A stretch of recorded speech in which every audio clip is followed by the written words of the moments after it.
Sudah ya? Assalamualaikum warahmatullahi wabarakatuh. Waalaikumsalam warahmatullahi wabarakatuh. Berdoa dulu kepada Allah Subhanahu wa taala, mudah-mudahan apa yang kita pelajari walaupun sederhana ya, bentar mudah-mudahan manfaat dan barokah. Amin. Allah Subhanahu wa taala. Al-Fatihah.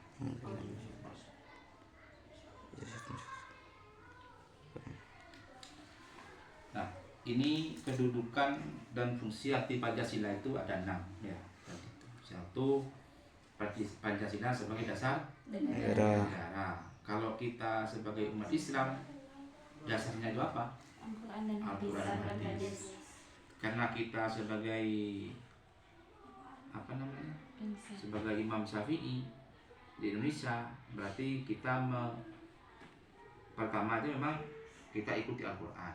Kalau Al-Quran tidak ada, ikut hadis. Kalau hadisnya tidak ada, ikut siapa? Apa? Ikut istrinya karena terlalu mencintainya. Ikut ijma dan qiyas. Ijma, jadi Al-Quran, hadis, ijma dan qiyas. Maksudnya ijma itu perkumpulan para ulama. Qiyas menyesuaikan. Ya. Jadi kalau di Al-Quran dan hadis tidak ada, itu melalui musyawarah. Kayak pada zaman ini yang ada basaul masail yang keren-keren, yang bagus-bagus, orang-orang kumpulnya orang-orang alim di situ, dibedah, dibahas, diselesaikan dengan dasar-dasarnya dari berbagai ilmu-ilmu. Jadi insya Allah kita sebagai umat Islam ini tidak akan keluar dari jalur apa yang tidak benar. Insya Allah banyak benarnya. Kenapa? Karena kita pertama itu ikut Al-Quran. Al-Quran itu siapa? Al-Quran itu itu bukan Rasulullah yang membawa dan isinya itu Rasulullah, bukan. Sampai ya kalau tahu perjuangannya Rasulullah dengan para sahabat, mungkin merinding anak-anakku semuanya. Merinding. Kenapa kok begitu? Sampai tahu kan, dalam Al-Quran itu isinya itu berapa lembar mushaf, berapa juz, berapa surat, 113.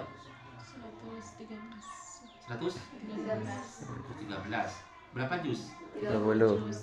Ya, banyak ya. Banyak. Itu sampai kalau tahu ya. Kenapa kok saya bilang merinding? Setebal itu turunnya itu mutawatir. Turunnya itu berangsur-angsur. Bukan langsung terbang kayak film Alin Dharma itu turun begitu. Langsung berupa Al-Quran. Bukan. Itu betul-betul bukan dari Rasulullah.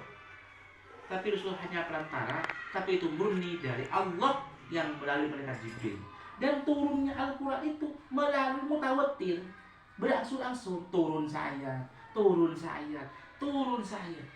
Dan pertama kali turun ayat itu Iqra bismi rabbikal ladzi khalaqal insana min 'alaq. Kenapa kok terus seperti itu? Rasulullah ketika itu tidak tahu apa-apa. Rasulullah tidak bisa mengaji, tidak bisa ngapa-ngapain ketika itu. Tapi gurunya langsung malaikat Jibril langsung diajar Iqra. Iqra itu membaca. Diajari membaca. Tak tahu Rasulullah itu. Iqra diajari oleh malaikat Jibril. Turun surat Al-Iqra itu, turun ayat itu. Setelah itu turun lagi. Dan setiap ayat turun dari malaikat Jibril itu dihafalkan oleh Rasulullah dan para sahabat-sahabatnya. Paling gini, Rasulullah, hai sahabatku, tadi malam saya dapat surat Qul huwallahu ahad, Allahu samad, ayo hafalkan. Nah, Rasulullah itu hafal dan beserta para sahabatnya. Ada yang ditulis di pelepah kurma, ada yang ditulis di tulang belulang, ada yang ditulis di rumah-rumah. Tidak bentuk seperti ini, merinding ketika itu. Tapi ketika perang Uhud itu kan banyak sahabat yang Rasulullah meninggal, wafat, mati syahid. Akhirnya dikumpulkan karena banyak yang wafat. Tapi belum dibukukan. Nanti dibukukan ketika sudah khalifah, bukan Rasulullah.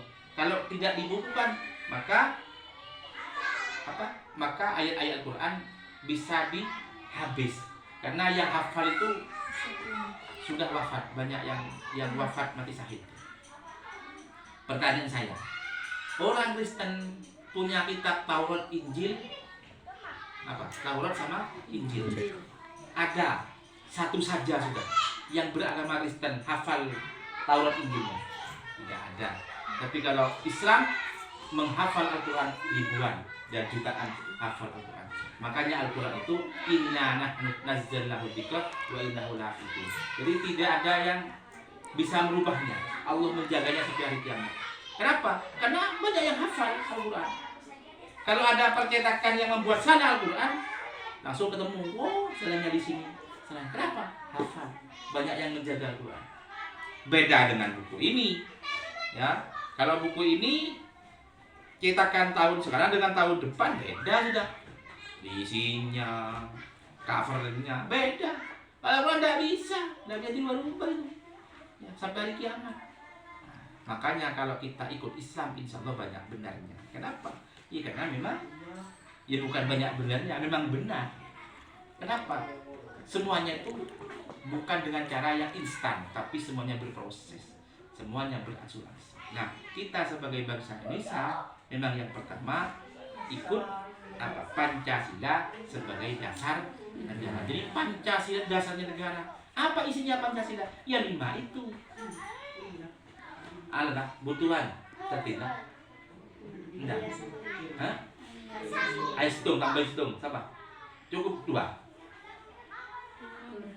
Hah? 3 jenisnya. Hah? Tulis santai. Kepala 2 tuh nih. Kok tak marah lain? Enggak apa-apa. Ya.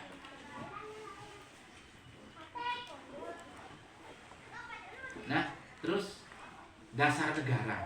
Jadi dasar negara itu ya apa ya? Dasar negara itu isinya itu ada 5. Pancasila itu apa isinya Pancasila? Ini 5 itu. 1 ketuhanan yang Maha Esa. 2 Kemanusiaan dan 3 Persatuan Indonesia, kerakyatan yang dipimpin oleh hikmat kebijaksanaan dalam permusyawaratan perwakilan, 5 keadilan sosial bagi seluruh rakyat Indonesia. Ya itu isinya. Itu isinya. Isinya itu. 5 itu isinya. Itu isinya Pancasila. Itu yang harus kita ikuti oleh warga Indonesia. Kalau udah ikut berarti melanggar Undang-Undang 45. Nah, kita sebagai umat Islam ya ikut Al-Quran. Ya. Kemarin ada pertanyaan, sampean mau ikut Al-Quran sama apa ikut Pancasila? Ya ikut Al-Quran. Ya, karena kalau kita hidup di Indonesia, ya ikut peraturan. Kalau kita sebagai warga Indonesia, kita ikut Pancasila. Aturannya di dalam pemerintahan. Tapi kalau dalam segi kita sebagai agama, ya ikut Al-Quran. Jangan dibolak-balik. Kan kemarin dibolak-balik. Sampean ikut Al-Quran apa ikut Pancasila? Ikut Al-Quran. Berarti kalau sampai ikut Al-Quran tidak ikut Pancasila, bukan begitu caranya. Kalau kita jawab ikut Al-Quran Pancasila, ikut Pancasila, berarti sampai tidak ikut Al-Quran. Jangan begitu caranya. Kalau ada seperti tapok saja mulutnya itu namanya merusak keyakinan kita. Kita sebagai umat Islam ikut Al-Quran. Selamanya itu Al-Quran sampai mati kita. Karena kalau kita sebagai warga Indonesia tetap kita ikut Pancasila. Kenapa? Aturannya karena hidup ada di Indonesia. Kalau tidak mau ikut Pancasila, keluar saja dari Indonesia. Itu keluar saja dari Indonesia. Kemana? Brunei, Vietnam. Karena di situ dasarnya bukan Pancasila. Begitu saja sudah. Karena ada rame-rame kayak gitu kan tahun kemarin itu kan menang IDW. Itu seenak IDW ya. Kita hidup ini ada aturannya. Kita hidup ini ada dasarnya. Sama dengan sampai sekolah di sini kan ada tata tertib, ada peraturan sekolah. Kalau tidak masuk beli surat izin, datangnya harus jam 7. Kalau ada Senin harus ikut upacara berpakaian seragam putih biru, putih hijau. Kan begitu. Semua ada aturannya. Kita sebagai Islam juga ada aturannya. Ikut dasar-dasar negara, ikut Al-Quran, ikut sunnah Nabi, hadis Nabi, ijma dan qiyas itu. Ya, ojo saya dede. Wow, saya tidak butuh apa-apa. Saya tidur, saya makan. Apa yang saya? Bukan begitu caranya. Kita juga sebagai hidup di bermasyarakat harus ada gotong royong. saling membantu tangga, saling membantu saudara, kan gitu dalam kehidupan bermasyarakat. Dalam keluarga juga begitu, harus membantu orang tua, harus membantu adik-adik kita, harus membantu orang tua kita dalam keluarga, dalam sekolah juga begitu. Ya, itu namanya hidup berbangsa dan bernegara yang baik. Itu satu. Yang nomor dua, Pancasila sebagai pandangan hidup bangsa. Maksudnya pandangan hidup ini apa? Pancasila ini tolak ukur ya. Tolak ukur. Persatuan Indonesia, RMP, tolak ukur. Karena Indonesia itu melalui perjuangan yang sangat panjang. Hari ini kayak Malaysia itu belum merdeka sampai hari ini, masih ada di bawah naungan Inggris. Tapi kalau Indonesia satu-satunya di Asia ketika itu sudah merdeka. Ya